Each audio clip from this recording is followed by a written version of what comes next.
Today we're going to be visiting Fort Pickens in Pensacola, Florida.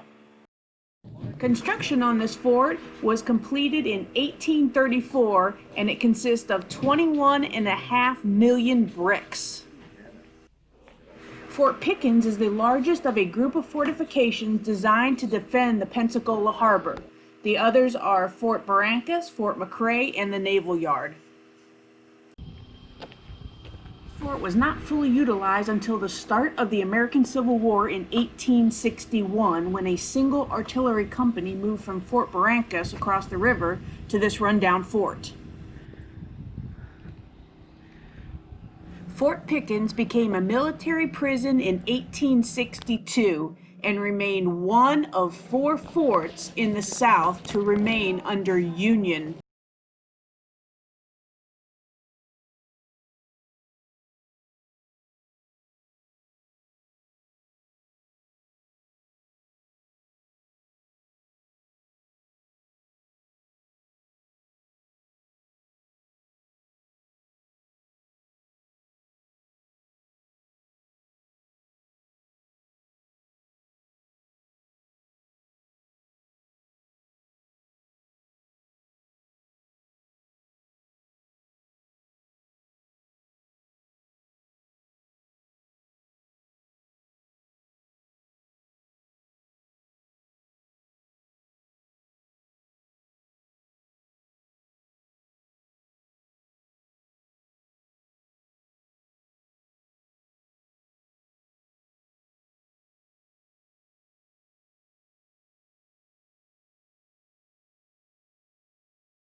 Officers. The floors, doors, and window sashes received wood, and the fireplace had marble mantles.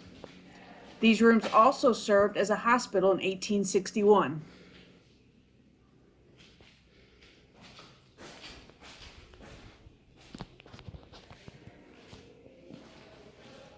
This area is where Geronimo was kept. From 1886 to 1888, Fort Pickens was used as a temporary political prison for captives from the Indian War. Geronimo, the Apache war chief, and several of his warriors were transported to the East Coast and held as prisoners here. This is the Mine Battery Room. In 1894, these casements were converted to shelter electric batteries used to power a minefield in the harbor.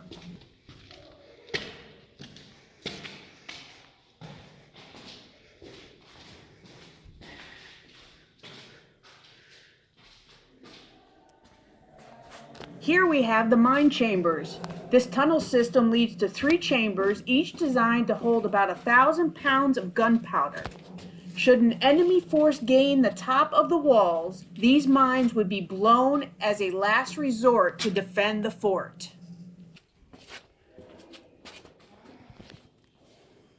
These concrete shelf supports are believed to be for mine equipment and later held extra ammunition for the guns of Battery Pensacola.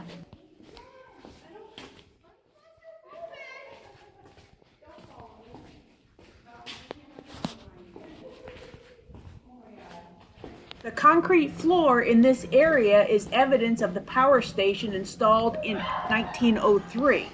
Gas-powered generators provided electricity for searchlights and other modern equipment.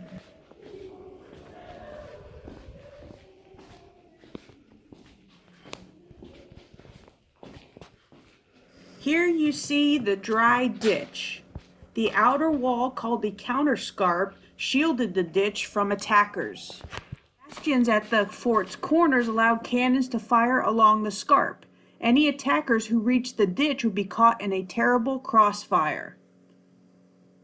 This ditch was filled in about 1915. Before then, it was 10 feet lower than it is now.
These interior gun rooms are called casemates.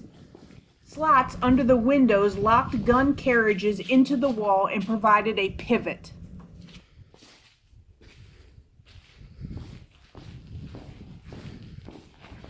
The semicircles in the floor are made of granite and it supports the weight of the cast iron guns.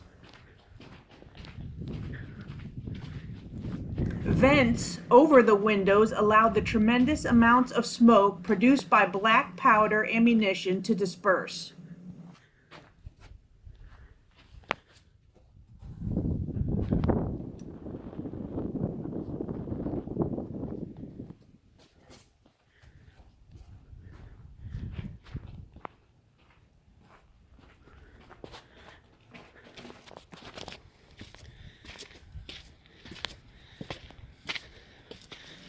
Now let's head up to the tower, which is Bastion C. You'll get here. Hello.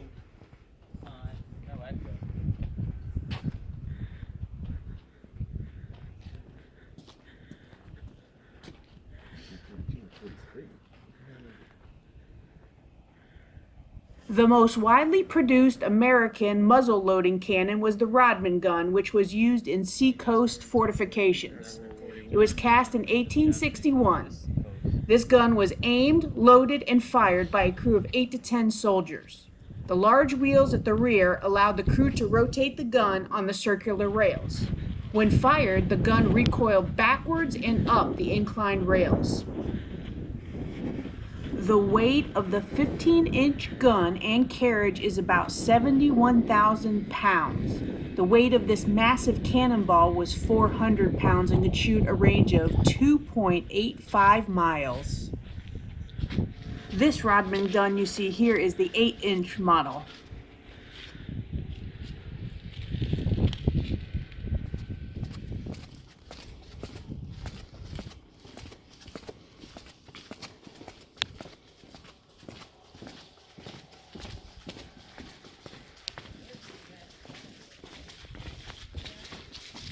In 1899, fire broke out and grew out of control, reaching the ammunition storage and blowing out Bastion D.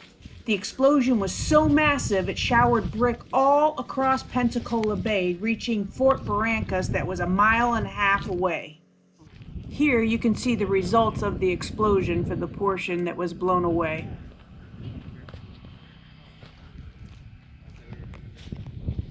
Here we are at Parade Ground.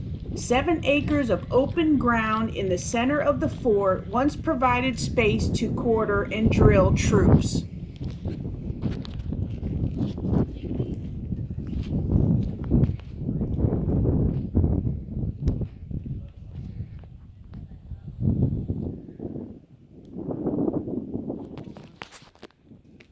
Could be.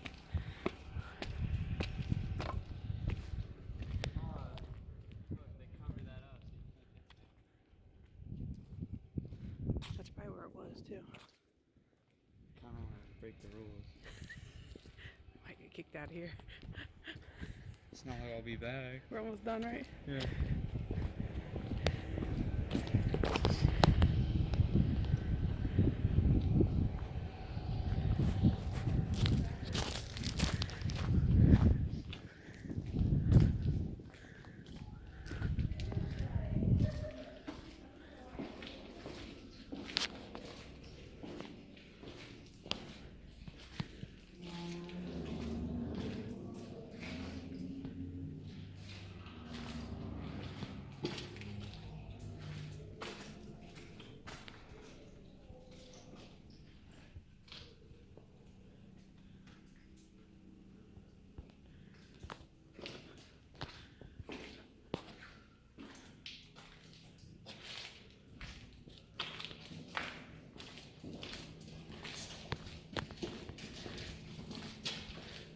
Our first prisoner, Apache prisoner.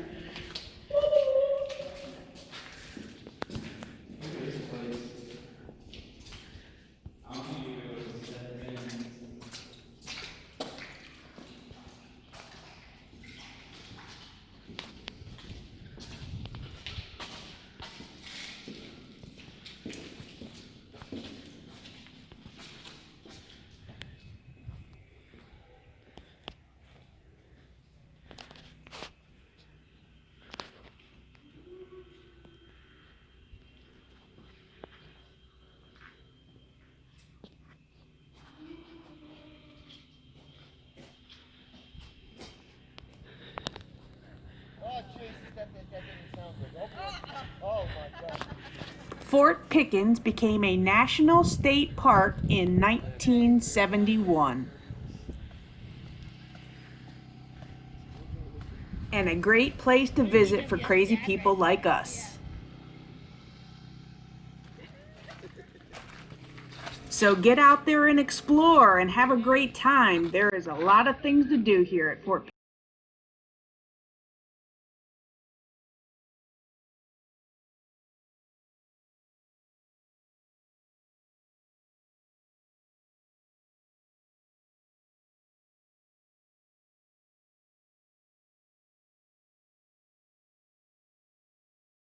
Don't forget to enjoy some quiet and peaceful time on Pensacola Beach. See you, y'all.